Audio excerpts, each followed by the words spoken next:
സഹോദരരെ, ജെറമിയ പ്രവാചകന്റെ പുസ്തകത്തിനുള്ള വായന 28 അധ്യായം 1 മുതൽ 17 വരെയുള്ള തിരുവചനങ്ങൾ. ആ വർഷം തന്നെ യൂദാ രാജാവായ സെദെക്കിയ ഭരണം തുടങ്ങി.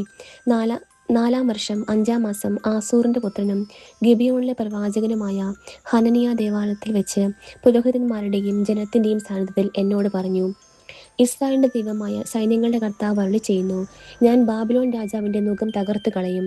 ബാബിലോൺ രാജാവ് നബൂഖദ്നേസർ ദേവാലയത്തിൽ നിന്ന് ബാബിലോണിലേക്ക് എടുത്തുകൊണ്ടുപോയ എല്ലാ ഉപകരണങ്ങളും 2 വർഷത്തിനകം ഞാൻ തിരികെ കൊണ്ടുവരും. യൂദാ രാജാവായ യെഹോയാക്കീമിന്റെ പുത്രൻ യെക്കോണിയായെയും ബാബിലോണിലേക്ക് കൊണ്ടുപോയ യൂദായിലെ എല്ലാ തടവുകാരെയും ഞാൻ ഇവിടേക്ക് തിരികെ കൊണ്ടുവരും. ഞാൻ ബാബിലോൺ രാജാവിന്റെ നുകം തകർക്കും. കർത്താവ് അരുളിച്ചെയ്യുന്നു. അപ്പോൾ ജെറമിയ പ്രവാചകൻ പുരോഹിതന്മാരുടെയും ദേവാലയത്തിൽ കൂടിയ ജനത്തിന്റെയും മുൻപാകെ ഹനനിയ പ്രവാചകനോട് പറഞ്ഞു: അങ്ങനെ സംഭവിക്കട്ടെ.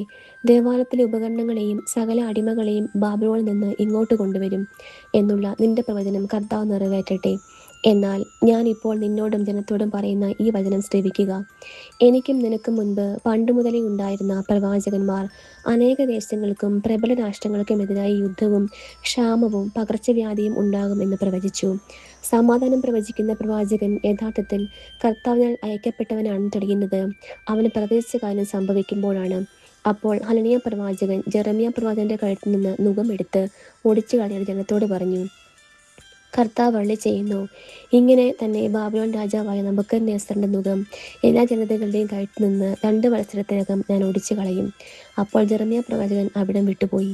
ജെറമിയ പ്രവാചകന്റെ കഴുത്തിൽ നിന്ന് ഹനനിയ പ്രവാചകൻ നുകം ഒടിച്ചു കളഞ്ഞതിന് ശേഷം ജെറമിയായ്ക്ക് കർത്താവിന്റെ അരുളപ്പാടുണ്ടായി: ഹനനിയായോട് ചെന്ന് പറയുക, കർത്താവ് അരുളിച്ചെയ്യുന്നു, നീ മരം കൊണ്ടുള്ള നുകം ഒടിച്ചു കളഞ്ഞു, പകരം ഞാൻ ഇരുമ്പ് കൊണ്ടുള്ള നുകം ഉണ്ടാക്കും. ഇസ്രായേലിന്റെ ദൈവമായ സൈന്യങ്ങളുടെ കർത്താവ് അരുളിച്ചെയ്യുന്നു, ബാബിലോൺ രാജാവായ നബൂഖദ്നേസറിനെ സേവിക്കുന്നതിന് അടിമത്തത്തിന്റെ ഇരുമ്പുനുകം ഞാൻ സകല ജനതകളുടെയും കഴുത്തിൽ വച്ചിരിക്കുന്നു. അവർ അവനെ സേവിക്കും. വലിയ മൃഗങ്ങളെ പോലും ഞാൻ അവന് കൊടുത്തിരിക്കുന്നു. അനന്തരം ജെറമിയ പ്രവാചകൻ ഹനനിയ പ്രവാചകനോട് പറഞ്ഞു: ഹനനിയ, ശ്രദ്ധിക്കുക. കർത്താവ് നിന്നെ അയച്ചതല്ല, വ്യർത്ഥമായ പ്രത്യാശ നീ ജനത്തിന് നൽകി. അതുകൊണ്ട് കർത്താവ് അരുളിച്ചെയ്യുന്നു, നിന്നെ ഞാൻ ഭൂമുഖത്ത് നിന്ന് നീക്കിക്കളയും. ഈ വർഷം തന്നെ നീ മരിക്കും. എന്തെന്നാൽ നീ കർത്താവിനെ ധിക്കരിക്കാൻ പ്രേരണ നൽകി. ആ വർഷം 7-ാം മാസം ഹനനിയ പ്രവാചകൻ മരിച്ചു. നമ്മുടെ കർത്താവായ മിശിഹായ്ക്ക് സ്തുതി. സഹോദരരെ, വിശുദ്ധ മത്തായി എഴുതിയ സുവിശേഷം 14-ാം അധ്യായം 22 മുതൽ 36 വരെയുള്ള തിരുവചനങ്ങൾ. ജനസഞ്ചയത്തെ പിരിച്ചുവിടുമ്പോഴേക്കും തനിക്ക് മുമ്പേ വഞ്ചിയിൽ കയറി മറുകരയ്ക്ക് പോകാൻ യേശു ശിഷ്യന്മാരെ നിർബന്ധിച്ചു. അവൻ ജനക്കൂട്ടത്തെ പിരിച്ചുവിട്ടതിന് ശേഷം ഏകാന്തതയിൽ പ്രാർത്ഥിക്കാൻ മലയിലേക്ക് കയറി. രാത്രിയായപ്പോഴും അവൻ അവിടെ തനിച്ച് ആയിരുന്നു. ഇതിനിടെ വഞ്ചി കരയിൽ നിന്ന് ഏറെ ദൂരം അകന്നു കഴിഞ്ഞിരുന്നു. കാറ്റ് പ്രതികൂലമായതിനാൽ തിരമാലകളിൽപ്പെട്ട് അത് വല്ലാതെ ഉലഞ്ഞു. രാത്രിയുടെ 4-ാം യാമത്തിൽ അവൻ കടലിന് മീതെ നടന്ന് അവിടെ അടുത്തേക്ക് ചെന്നു. അവൻ കടലിന് മീതെ നടക്കുന്നത് കണ്ട് ശിഷ്യന്മാർ പരിഭ്രാന്തരായി. ഇതാ ഭൂതം എന്ന് പറഞ്ഞ് ഭയനിമിത്തം നിലവിളിച്ചു. ഉടനെ അവൻ അവരോട് സംസാരിച്ചു: ധൈര്യമായിരിക്കുവിൻ, ഞാനാണ്, ഭയപ്പെടേണ്ട. പത്രോസ് അവനോട് പറഞ്ഞു: കർത്താവേ, അങ്ങാണെങ്കിൽ ഞാൻ ജലത്തിന് മീതെ കൂടി അങ്ങയുടെ അടുത്തേക്ക് വരാൻ കൽപ്പിക്കുക. വരൂ, അവൻ പറഞ്ഞു. പത്രോസ് വഞ്ചിയിൽ നിന്നിറങ്ങി വെള്ളത്തിന് മുകളിലൂടെ യേശുവിൻ്റെ അടുത്തേക്ക് നടന്നു ചെന്നു. എന്നാൽ കാറ്റാഞ്ഞടിക്കുന്നത് കണ്ട് അവൻ ഭയന്നു. ജലത്തിൽ മുങ്ങിത്താഴാൻ തുടങ്ങിയപ്പോൾ അവൻ നിലവിളിച്ചു പറഞ്ഞു: കർത്താവെ, രക്ഷിക്കണേ.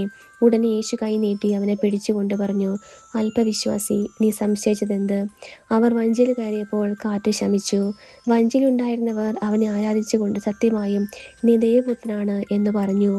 അവർ കടൽ കടന്ന് ഗനേസറിലെത്തി. അവിടുത്തെ ജനങ്ങൾ അവനെ തിരിച്ചറിഞ്ഞ് ചുറ്റുമുള്ള നാട്ടിലെല്ലാം ആളയച്ച് സകല രോഗികളെയും അവൻ്റെ അടുത്ത് കൊണ്ടുവന്നു. അവൻ്റെ വസ്ത്രത്തിൻ്റെ വിളിമ്പിൽ ഒന്ന് തൊടാനെങ്കിലും അനുവദിക്കണമെന്ന് അവർ അവനോട് അപേക്ഷിച്ചു. സ്പർശിച്ചവരെല്ലാം സുഖം പ്രാപിക്കുകയും ചെയ്തു. നമ്മുടെ കർത്താവായ മിശിഹായ്ക്ക് സ്തുതി.